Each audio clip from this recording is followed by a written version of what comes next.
Good evening, ladies and gents. Again, nandito na tayo para sa ating best of 3 grand finals. Again, NXP Perter Solid versus Efios Esports. Siyempre, 1-0 lead in favor of NXP. At hindi ako nag-iisa. Kasama natin si paring Zeus McGedley. Nakasama natin yung shoutcaster ngayon para sa ating laban. Yun, shoutout sa mga tropa natin dyan. 1-0 lead tayo. NXP Predator onto the red side at Efios naman ang blue side natin dito. So, tulad ng sinabi natin, makabawi kaya ang Efios Esports. For me, they really love to. Kaya naman nila nakukuha naman nila yung tempo against NXP. Kaso, iba talaga din yung galaw in terms of NXP Predator Solid. Yung performance base nila parang talagang no mercy sa kalaban Diba? Oo, kapag NXP, kaya nilang balik na rin yung sitwasyon. Although for Efios Esports, nakita na natin yung potential ng draft pick nila. Lalo-lalo na merong carry dito yung NXP Perter Solid. Pero iba yung gising ngayon. Parang H2 natin, may promise talagang flicker in, flicker out, offensive flicker,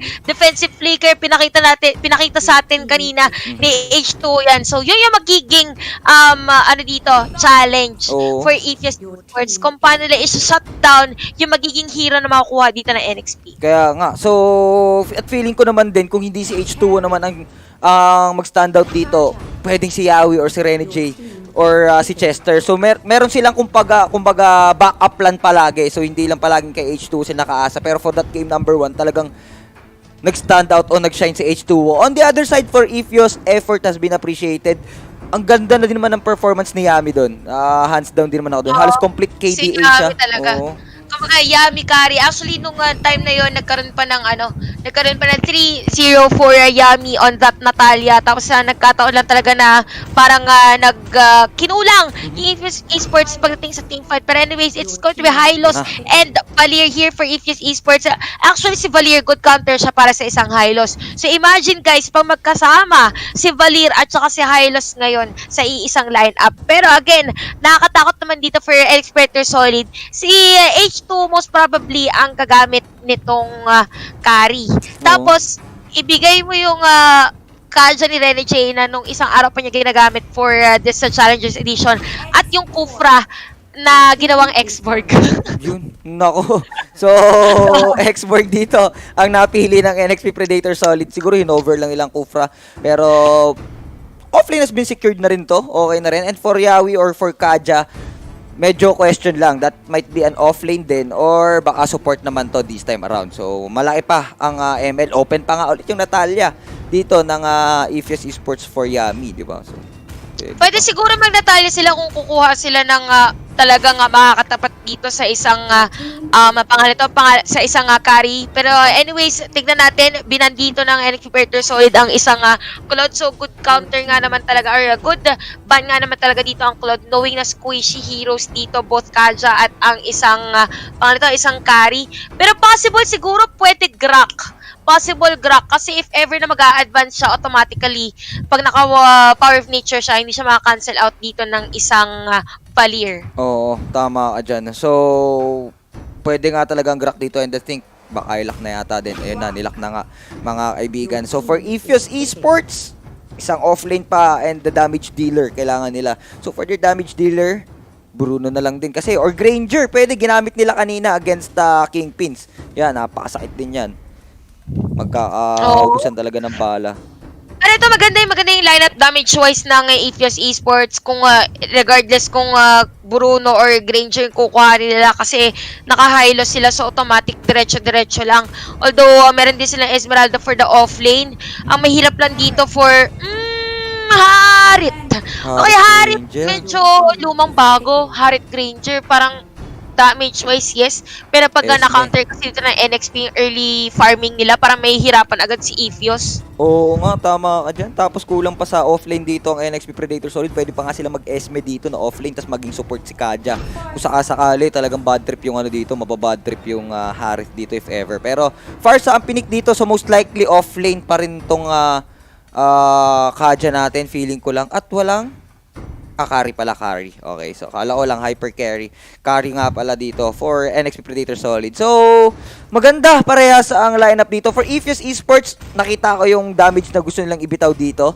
So, crowd control na lang ang pinaka-problema nila. Pero di man lang kailangan ng crowd control feeling ko kasi for the in terms of movement speed, meron naman sila coming from Hylos plus the Zaman Force naman for Harith. So, Pwede, Ayun na. pwede.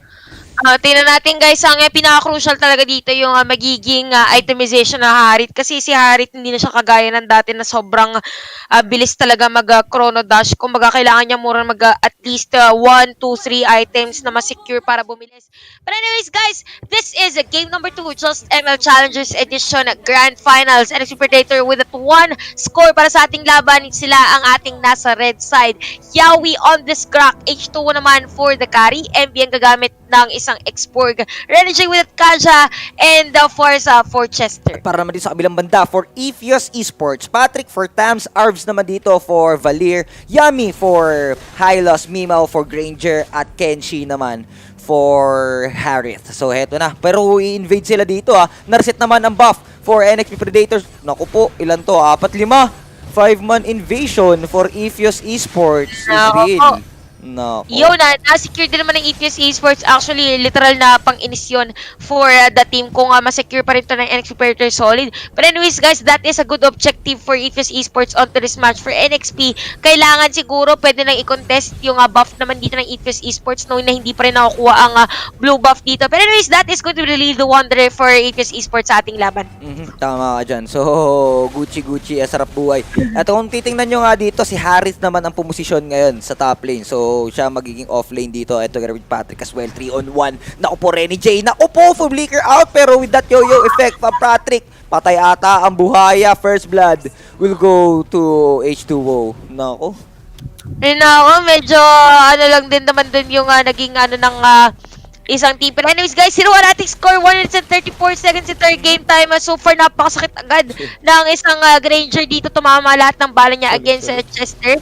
And kita natin parang iba yung naging irritation ng NXP, yung naiwan sa middle lane si Kaja at saka isang first habang nagro-rotate sa may bottom lane side ang isang carry. Pero anyways, sana of course, ginamit dito ni Kenshi to destroy that turret or take damage dito sa turret ng isang NXP Predator Solid. Grabe mga kaibigan. At tower objective has been secured for NXP Predator Solid. Pero eto na, naku po, si Yawi, disengage na lang din. Okay lang, relax lang for NXP Predator Solid. Hindi naman big deal yung lamang ng gold ng Ephios Esports. Pero kung saasali sana, dapat tumraid man lang sila dito ng tower push kahit sa bottom lane. Knowing the fact na walang hero dito sa bottom lane ng Ephios Esports. Kasi napatay nila si si Patrick kanina Pero, well, tulad nga sinabi ni Chantel din, very unusual na iiwan sa middle lane ang heroes ng NXP Predator Solid. Oo. Kumbaga, feeling ko dito for NXP Predator Solid, kagaya na ginawa nila on game number 1, iniiwas na talaga nila literally si H2O dito in terms of team fight. Tapos lahat ng pwede niya kuhanin, both top lane, bottom lane, pagdating sa jungling, binibigay agad dito for the carry. Kasi nga, pinaka naging maganda on game number 1, yes, nakangat si Ephios Esports in terms of objectives on the early part of the game, pero never once na naiwan si carry in terms of gold. So, feeling ko yun yung pinaka gustong gawin dito ng NXP sa ating laban ngayon. But anyways, that is just a 300 gold lead for Ephios Esports. Kita natin dito yung masasecure na ng NXP ang kanilang buff against Ephios Esports. Tama ka dyan. At ito pa, yung the power of turtle, pinag-aagawa na naman. Pasok in, ako po, saktong-sakto yung wild charge, mga kaibigan. Pero si Yami dito, wala ng buhay. Flicker out para kay Yawi din. Ito na si Patrick, naku po, dumating naman ang kanilang thumbs. Arms, wala na rin buhay, but it will go down. Another one, Kenshi dito was able to secure a kill. MB running out of life as well. Tamang apoy na lang din dito sa Gedli. Pero naku po, Patrick, saan ka pupunta? Ayun, daling-dali. No, 3-4-1 it's trade. going to be a 3-4-1 trade in favor of Eric Predator Solid. Grabe yung ito isang pinakamagandang term for for H2O. Grabe pumwesto. Pero anyways guys, nagkapatay lang din naman ng mga players natin dito for the both teams. But anyways, 2-6 ating score and going back for the thought for H2O. Grabe siya grabe siya pumwesto ng sarili niya kaya siya nakakapag-free hit. Yun yung kinagandahan ng carry dito ng NXP Predator Solid. But anyways, for Ephios Esports naman, pagdating sa team fight, nandun yung damage. Nagkataon lang talaga nung clash na yon. Medyo hindi nagkaroon ng certain hero na gusto lang target against NXP. Oo nga, kalat-kalat nga yun. At para sa NXP, para naman sila, oops, walking target. Pero look at that damage is real. Coming from Mimo, pinasalo lang lahat ng bala. Parang lumipas lang, patay na agad napalingat lang ng konti, yatap na agad. So, papalag din naman ng Ephios Esports. Kaso, for NXP nga, tulad ng sinabi natin, tumataba tong carry na to. Iniiwas nila sa team fight, pero pagkakailangan na rin naman talaga, with that bounty hunter, 3 kills kaagad siya, solve ang buhay. No. Oo, kumbaga objective farm lahat, everything sa kills. Pag sumama siya, that's it. Total package for NXP Predator Solid. Pero anyways, let us not forget Ifis Esports. Meron silang Granger dito with a 2-1 0 KDA. Pero anyways guys, ito na ang checkpoint na inaabangan natin ngayon sa ating laban Glorious Pathway. Pero Arms, napatay lang din naman si Yami dito. Wala nang buhay halos. Yawi, wala na rin buhay. And na-disengage agad for these two teams ngayon sa ating laban. And 3-7 ang ating score. Tama dyan. And 1k gold din lang ang meron ng for NXP Predator Solid at 4 kills away. Hindi pa naman big deal. Ang pinakagusto natin makita dito yung mga objectives naman na masay-secure ng NXP Predator Solid.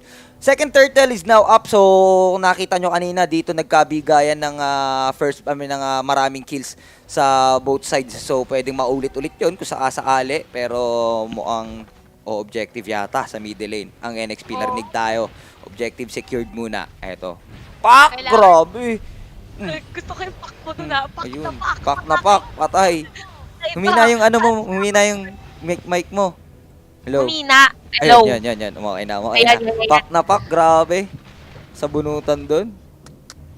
Maganda yung pagkakapasok doon. Actually, pag may opportunity sa NXP, ginago nila. Pero anyways, for Ifis Esports, sobrang taas ng chance na balik rin yung sitwasyon ng laban ngayon. Oo. As long as mabigyan nila ng space dito mag-free hit si parang Mimaw. Mimaw. Pero speaking of free hit, napalayo agad because of that Chester feathered airstrike with the Parsa. Oo, ang maganda dito kay Mimaw, pagka umulti ulit si Chester na gano'n, ultihan niya face to face, panigurado sabog yun sa sakali. Oo. Kailangan na lang talaga positioning or masigurado niya na walang divine judgment si Kaja. Kasi pagka nagkataon, nakita naman natin yung ginawa ng game number 1 na divine judgment si Kimi tapos unboxing, 'di ba? So baka ganun ulit mangyari dito kaya onting ingat na lang din dapat. Is that true? Pero ito, item check tayo direct Poppy to check ang ating equipments for this match. We have 6k gold for the carry. That is the endless battle. So, malaking factor na agad for NXP Predator Solid. And we have 4.6k gold for this Granger. Although, good thing naman dito sa isang Granger as long as meron siyang BOD. At saktong-saktong pagkakapasok ng kanyang Death Sonata. Automatic edge na agad siya for the Granger. So, it's all about having a space created for the Granger. Pero anyways, flicker out for MB. Nandito na si Yami. Sundot's technique for the silos. At nadali pa nga Immortality has been popped. Pero nandito na ang backup ng next play, Predator Solid. Another one. Naku po, ayun, monster kill. Unang napatay kagad si Mima, but look at this Yawi. Naku po, mga wala ng buhay. Ares the Arms, damay na. Patrick dito, nagpapanggap na damo. Pero nahuli siya doon. Apat, ang dumapa dito onto the side of NXP Predator Solid. For a trade of 1, si MB lang. And that's first death pa lang din naman ng X-Borg. So, mukhang makaka-objective secured talaga dito ang NXP Predator Solid, no? In fact, wala din buhay. Ang, tinangkin na. Naku po. Yun. Diretso na talaga, no? So, second tier turret, dalawang second tier turret ang nasira dito ng NXP against Ifis Esports. That is both on the top lane and bottom lane. And this is another turtle objective for NXP. Medyo malayo ang Ifis Esports to contest this one. As we could see here, turtle has been taken by NXP Predator Solid. 4-12 is the score. Another feathered airstrike here for the Parsa. At kita naman natin, grabe na mag-zone out si parang Chester dito. Oo nga, grabe na rin to. Ano na to? Kalabaw Division na. Kumbaga sa laro natin, Kalabaw Division. BB lang. Oo, BB lang ng BB to, mga kaibigan. Grabe na. Maganda na rin yung vision na nakikita niya dito. Bali wala lang, dalawang tira ng Torre, half-life lang. Item check nga ulit for the isa pa for this Grak. Antikiras, kaya pala. Okay. Ayun, damage siya daw. Damage Ito na naman, siya. flicker in plus man down. Mimaw is down for Ifis Esports. Wild Charge mo pa para kay Yawi Esports inantog and a legendary as well for H2O with that 801 KDA for the carry. 3 men left for Ifis Esports ngayon sa laban natin. Feathered airstrike na naman para kay Paring Chester natin dito at habang nangyayari yan. Objectives for this match na iwan pa si Yami, mga kaibigan. Mukhang isasama pa si Arms because of the flicker and a double kill for M. Mag-isa na lang, dedepensa si Kuya Patrick natin dito. Hanap ka ni SpongeBob, pero no. Kaya ito, feeling ko lang ni Patrick. Makabitaw lang din. Ito na si Mimaw, may backup na ako. Depensa lang, kapit lang sa cellphone. Ifis Esports, the pressure is real. Naku po. Oops, delicate. Grabe naman, flicker in kagad doon. Si Yawi, pero... Uy! Pero masakit si Kechi, guys. Kita natin sinamahan pa ng Death Sonata doon. Si Patrick pumasok na rin H2O with a dash out. Pero kita natin Vengeance na wala na agad. And a disengage. Pero ang sakit ng combo na kayang ibigay dito ng Ifis Esports. Item check nga tayo direct doon sa Harit. Sa Harit tayo. Harit. Yan. Naku, Calamity Reaper. So Ganyan feeling pa ko lang kailangan yan, pa ah. niya ng Feather of Heaven para legit na mas Oo. mabilis yung attack speed. Pwede.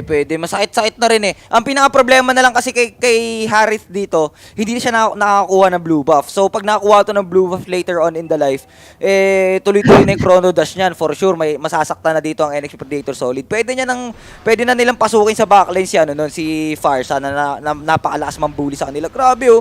Feather airstrike para lang mag-face check, 'di ba? Ganong kakayaman.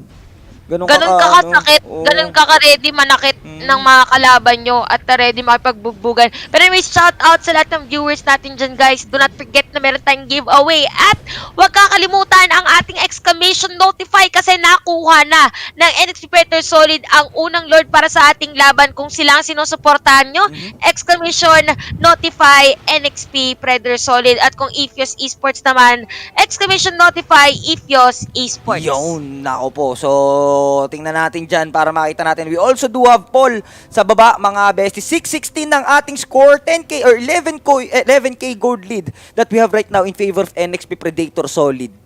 Konting bawas na lang sila ng error dito, kayang-kaya nila itong tapusin. And for Ifyos Esports, wala eh. Mahirap to sa kanila. Outfarmed sila, especially Farsa nga lang. Napakasakit na. Another one, Divine Judgment. Kenshi, patay kagad. Pasok in naman din dito para kay Arvs. Naku po, Glorious Pathway to defend this one out. Pero may Lord, naku po, masakit. Patrick, wala ng buhay. Pasok in para kay MB. Last Insanity. Patay din yata si Nimaw. Ayun, last. This is it! Boom. Unang back-to-back champions for the Challengers Edition NXP Predator Solid.